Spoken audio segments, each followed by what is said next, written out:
Hello, welcome back. Today we'll be doing a book haul, as is probably quite obvious from the title of this video. I have here with me 10 books which I recently bought. Most of them are young adult fantasy and one of them is something completely different. So without further ado, let's get started because it's a lot of books and we don't want to be here all day. So the first book that I want to show you guys is called Bloodleaf. This is the first book in a trilogy. It's a Goose Girl retelling. So I already finished it and I quite enjoyed it. I gave it 4 out of 5 stars. I could have given it a little bit more, maybe 4.5 out of 5 stars. I don't know. It's a pretty interesting book. It's very well written. I'm not sure if this is the author's debut or not, but it was very entertaining. It was well written. The characters were really interesting.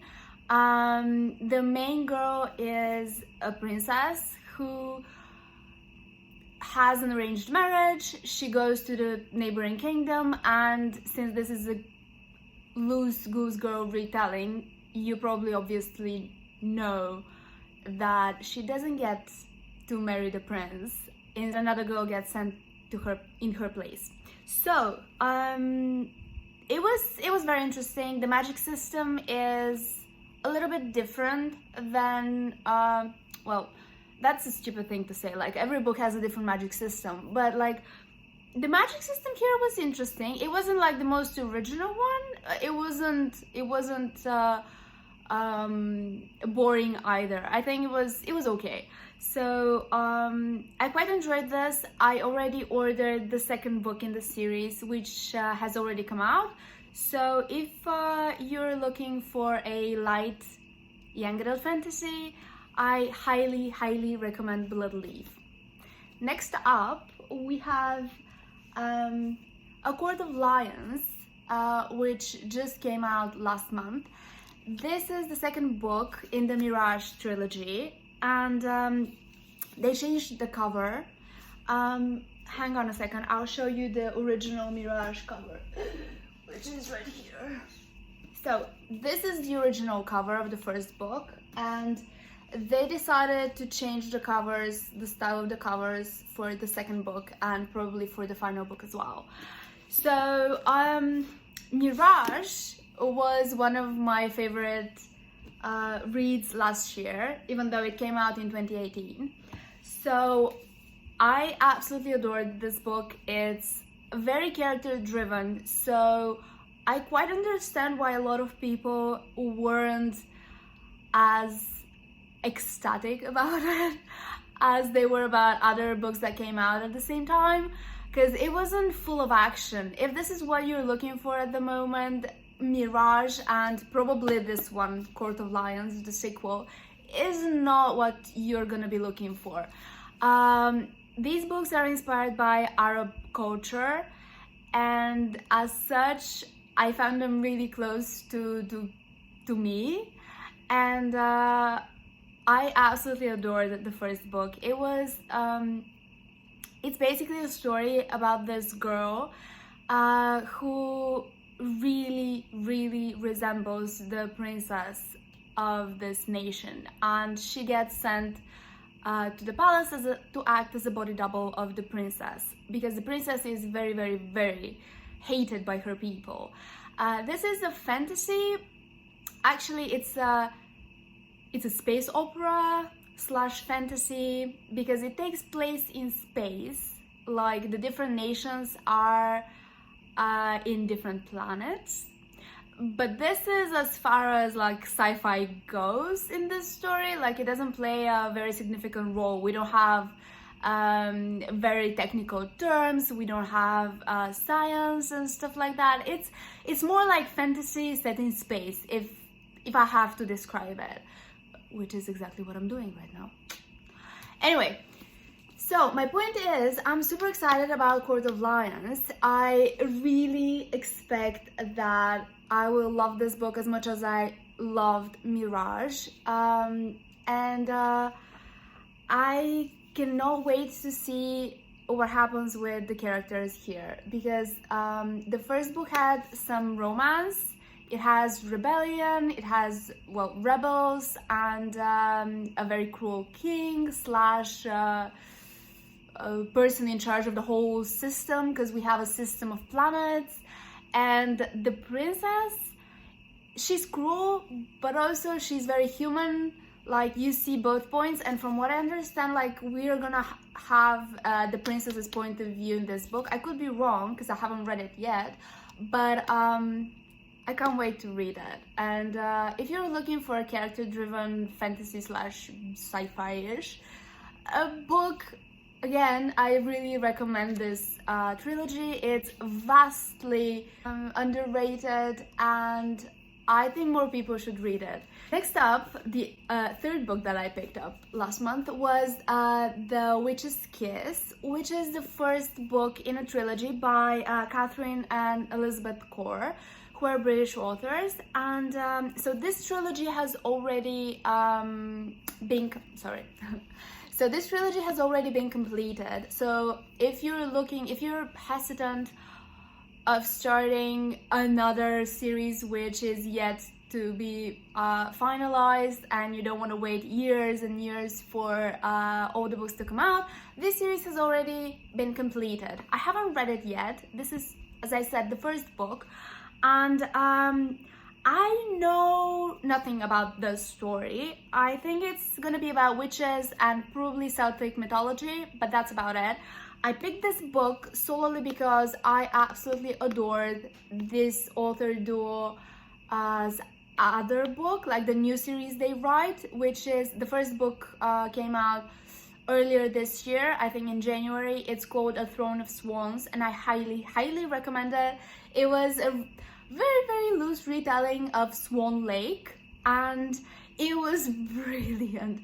It was amazing. It had a breathtaking romance, which was kind of doomed. It had a really like feisty heroine, and the writing was gorgeous.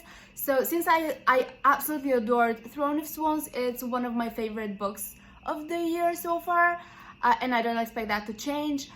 So I decided to try what the other books of this author duo. They're actually sisters and authors. Yeah, okay, whatever. Catherine, shut up. So I'm gonna share my views on what I think about it when I read it, but so far I'm super excited about it because, like, I read the first like the first, not chapter, it's like a very short 3-page like prologue or something, and it starts in the Kingdom of the South Saxons, 522 AD. So obviously we're gonna have some like flashbacks or something, which are gonna be in the early medieval times, which I adore early medieval times. So based on this, I judge that this is gonna be low fantasy, and it's gonna be partly set or maybe fully set in our world. So we're gonna see, but it seems like a good read, and I'll definitely share how I feel about this book, and I really do hope that I'm gonna like it as much as I like the author's other book that I've read. Next up, we have a box set of books which I've already read and reread at least once that I remember of. I've read them on Kindle, and then I listened to the audiobooks, so I can recommend both. And this is The Remnant Chronicles by Mary E. Pearson. Sorry about the glow. It's yeah, it's the lamp. Sorry. Okay, so this is the full box set. It's currently on sale.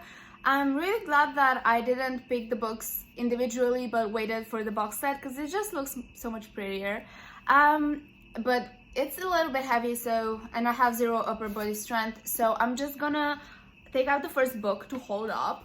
So the first book is called Kiss of Deception. It's about a princess who's engaged to marry The Prince of the Southern Kingdom. I think we're seeing a trend here. A lot of the young adult books are featuring princesses who have to marry a prince or something. And so basically she runs away from home. She decides that she doesn't want to marry someone she doesn't know, and someone who appears to be absolutely not interested in her, because she's sent letters to this person and they never responded, and she just runs away and becomes a wench, a tavern wench, or I don't know if that's she becomes a tavern girl. Like, she works in a tavern with her best friend, and both of them have a lot of fun, and they seem to enjoy like country life and simple life. And two men arrive in the inn.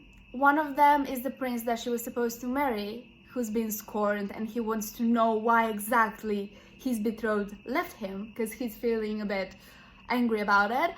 And the other one is an assassin sent to kill her. So, but we don't know who is who. At least I think we're supposed to not know, but it's like by chapter 2 it's pretty obvious who's who. So I don't know what the whole mystery was. It doesn't matter. Like, it's a very entertaining series. I mean, the first book was okay. It wasn't anything like to write home about, but it was entertaining. I remember that I gave it 3 out of 5 stars. But you guys, the second book, Heart of Betrayal, this one was my favorite in the trilogy. I gave it all the stars in the universe, and I absolutely adored it. I think the second book is the best one in the series, and I highly recommend the whole series, even if only because of this book. And the final book, the third book, is very good in and of itself. I think it's a very solid conclusion. I'm obviously not gonna spoil anything. I just think that this is a great series for beginners who wanna jump into fantasy. The whole story is, all 3 books are very suitable to younger readers as well. I don't think there's any explicit content, at least from what I remember, so highly recommend. I mean, I've already read these books twice and I got the physical copies, so obviously like there is a reason why I bought the physical copies, since I've already read them twice, because I really like the series. Next up, we have another 2 books which I've read, and I just wanted to pick up the physical hardcovers because this is... Before I show them to you, I'm just gonna say that I discovered this series earlier this year. I think it was 2 months ago. 3 books have already come out. The series is gonna consist of 5 books, and I read all 3 books that are out in, I don't know, like a couple weeks. I binged them. The series is absolutely amazing. It's well written, the characters are amazing. It is pretty much like classical fantasy, only it's written like the characters are younger, but pretty much everything else in terms of like the scope of the world and the different races, we have elves, we have fae, we have like 1,000 races, and the whole dynamics of the world, it's so reminiscent of classical fantasy, only it's modern, and the characters are younger, so obviously it falls under the young adult category. But the series I'm talking about is the Black Witch Chronicles, which is one of my most favorite series I've ever read. I cannot recommend these books highly enough. You're seeing the first and the third book because for some reason when I ordered them, the second hardcover book was out of print in the UK, and they did a reprint in September. I realized that now is September, so I just have to order, because I got these in August, and I have to order the second hardcover so that I have the full set. But I absolutely adore these books. The characters are amazing, and because the whole story centers around racism. And I think the representation that these books do, and just the lesson they teach about racism, it's so expertly done that I'm speechless. Because in the first book we have our main character, Aloran, or Ren, who is the granddaughter of the last Black Witch, who was like super powerful, and she helped her nation like conquer pretty much the whole continent. And she was very she's a hero to her people. Eloran's grandmother was a hero to her people, but to all the other nations on the continent, she's this complete monster. And Eloran is like the spitting image of her grandmother. And Eloran goes to university, and she's not a bad girl. She's a really good girl, but she grew up in a village. She grew up like very isolated for a reason, and she doesn't know anything about the world. She knows only what her own people like tell her, and they've told her to be a racist. And it's not something that she consciously realizes until she goes to university, and she has all these preconceived notions about all the other races and all the other nations and all the other people. And when she goes to university, she sees gradually, it's very well done because she sees it gradually, that she was wrong. And it doesn't matter like who you are, where you come from, or like what race you are, because the race is like, there are elves and fae and whatever, which obviously is like, in our world it's a parallel for the different races that we have. But my point is that it wasn't done in a naive way. Like, she goes to university and she immediately sees that everyone's like super nice and people are good. No, it's like the people from the other nations, they mistreat her initially because she's so much like her grandmother that everyone's, just as she judges others judge her. And this is pretty much like the whole point of the story. And it's so expertly done. And even though she gets misjudged by so many people from like the different nations, by the end of the first book she learns her lesson, and she learns that it's there is so much more to people than their like nationality or their race or whatever. And it's really well done. I'm sure that I'm not doing this series a justice by explaining it, but I highly recommend you pick it up. It's, if you're looking for a more like encompassing fantasy, like the world is huge, the world is very rich. Again, this smacks more like classical fantasy than for example, the Remnant Chronicles. The world is not as rich. Or for example, Bloodleaf, like the world here is not as rich either. Like, it pretty much consists of like one capital city and that's it. So in terms of world building, this series is top notch, absolutely amazing.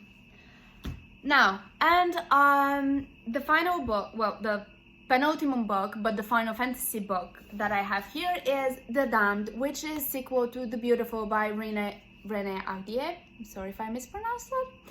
I already started it. I'm just like a couple of chapters in, and so basically this is the final book in the duology. And The Beautiful, before it came out last year, was hailed as the book to bring vampires back into YA, which is a pretty long call. I mean, come on.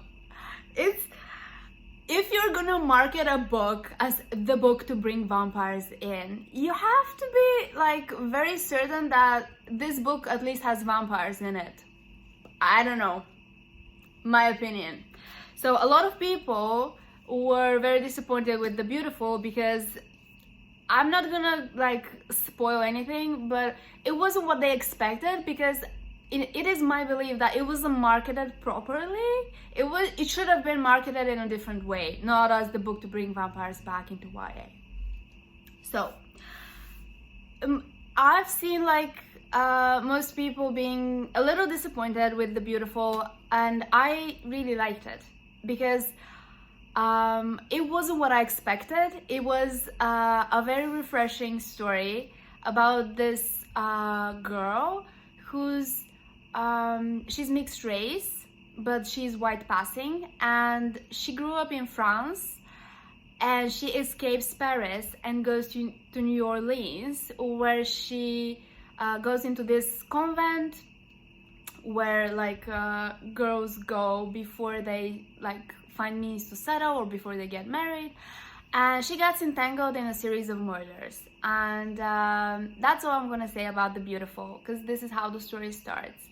And I found the setting really interesting. Oh, I forgot to mention that it's set in the 19th century, so 19th century New Orleans. And I found the setting really interesting. I absolutely loved it. I found Celine to be a very interesting protagonist. I found the love interest to be, you know, your typical brooding, mysterious. Well, he wasn't brooding, but he was mysterious and, you know, playful, and, you know, all of the things that love interests are in YA. Because I think that we have like 3 types of love interests. We have the brooding ones, we have the playful ones, and we have, I don't know, the random ones. Like Mal. I mean, yeah. Anyway, I like Mal. I don't know why I said that. I like Mal. I think he was the best for Alina. You can judge me if you want, but he was the best for Alina. Anyway, my point is that I'm quite excited about The Damned because I really enjoyed The Beautiful. I already started it. I plan on finishing this book by the end of the month. Well, not by the end of the month, by the end of next week. And I will share my opinion on it. But I remember that like the beginning and the middle of The Beautiful were very not tropey, but like there wasn't anything unexpected, and the ending was like action-packed, and a lot of things happened, and a lot of reveals were made, and I definitely didn't expect a lot of the reveals. So I'm super excited to see where the final book in the duology is gonna take us. And overall, I'm super excited about this book. I really, really am. And I'm sorry that a lot of people were disappointed with The Beautiful, because I mean, it shouldn't have been marketed that way. Anyway, moving on to the last book, which is a little different. I mean, it's a lot, very different. It's My Dark Vanessa. This is a story about a girl, a woman in her 30s, who finds out that her teacher from high school is being accused of sexual assault by his previous students, and she has to reevaluate her great love story, as she thinks it was, because she had a relationship with that same teacher when she was 15. And obviously this is gonna be a very hard book to read. I will probably not be reading it this month because I just think that I need to be in a very stable mental space, because this is going to be a very triggering story. And I normally try to read books like this at specific times in my life, because I get triggered by topics such as this one very much. And this is obviously gonna be very hard to read, and so I'll probably read it. I want to read it soon, but I don't know when exactly. And yes, this book received a lot of great reviews. A lot of people say that the path the character goes through is very realistically done, because I think it's a dual timeline. Like, we see the main character in her 30s and reevaluating like what happened to her when she was in high school, and then we see her actually in high school and how that teacher brainwashed her, how he groomed her, how he gave her the illusion of having a choice, but really he never gave her a choice. And it's gonna be very painful to read, but I think it's a very important book to read, and yes, this is why I'm gonna read it. And that was the end of my book haul. Thank you so much for watching, and I'll definitely share my views on those books that I haven't read yet, and I'll see you next time.